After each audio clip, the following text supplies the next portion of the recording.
It was supposed to be the adventure of a lifetime. I, alongside my three closest friends, Kate, Diego, and Sophie, decided to spend our summer vacation in Puerto Rico. We had all heard the myths about the chupacabra, but we dismissed them as mere tales to keep curious tourists on the market paths. Little did we know how real they were. We began our journey in San Juan, indulging in its vibrant nightlife. Diego, being Puerto Rican himself, spoke fondly of his family's village, El Silencio. He said it was a paradise untouched by time. We, seeking authenticity, decided to go there. After a 6-hour drive, we found ourselves in a serene village, cocooned by mountains on all sides. The houses were colorfully painted, but something was off.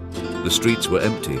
No children playing, no elders sitting on the porch. On our first night, while enjoying a bonfire, an old woman named Abuela Carmen approached us. With deep wrinkles and a cane to aid her walk, she warned, "The nights are not safe, the chupacabras are watching." We chuckled, assuming it was just another local trying to scare the tourists. Late that night, we were awakened by a shrill scream. Kate, who was sleeping next to me, was gone. Her sleeping bag was shredded to bits, soaked in a pool of blood. The trees whispered secrets to the wind as if mocking our ignorance. Panic set in. We decided to head back to the car, which was parked a few miles away. The eerie cry of some unknown creature echoed through the woods. As we approached a clearing, we saw them, not one, but a whole pack of chupacabras. They were not like the drawings we had seen. Larger, with more menacing eyes, and they moved as one entity surrounding us. Sophie, holding a flare gun, fired it into the air. The creatures retreated, but not for long. Diego suggested we take refuge in an abandoned chapel he remembered from his childhood. As we neared it, the moon illuminated a grotesque sight. Kate, or what was left of her, being feasted upon by two of the creatures.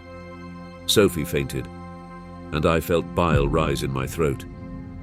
Inside the chapel, we barricaded ourselves. Diego, bleeding from a deep gash on his arm, recalled an underground tunnel that led back to the village.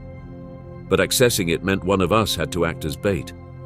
Sophie, still unconscious, was not in any condition. Diego and I decided to take turns. I stepped outside, my heart racing, acting as bait. I could hear the growls getting closer. Just as I felt a sharp claw graze my ankle, Diego pulled me back inside. We quickly descended into the tunnel. Hours seemed like minutes, and we emerged in the heart of El Silencio. We sought help, but the villagers treated us like criminals. They claimed we had angered the spirits by trespassing into forbidden lands. We tried to explain, but our pleas fell on deaf ears. The next thing I knew, I was thrown into a jail cell, accused of Kate's disappearance. With no evidence, and Diego and Sophie too injured to vouch for our ordeal. Our fate was sealed. From the cell, I penned down our story, not as a confession, but as a warning. The chupacabras are real. They hunt in packs, and their thirst for blood is unquenchable.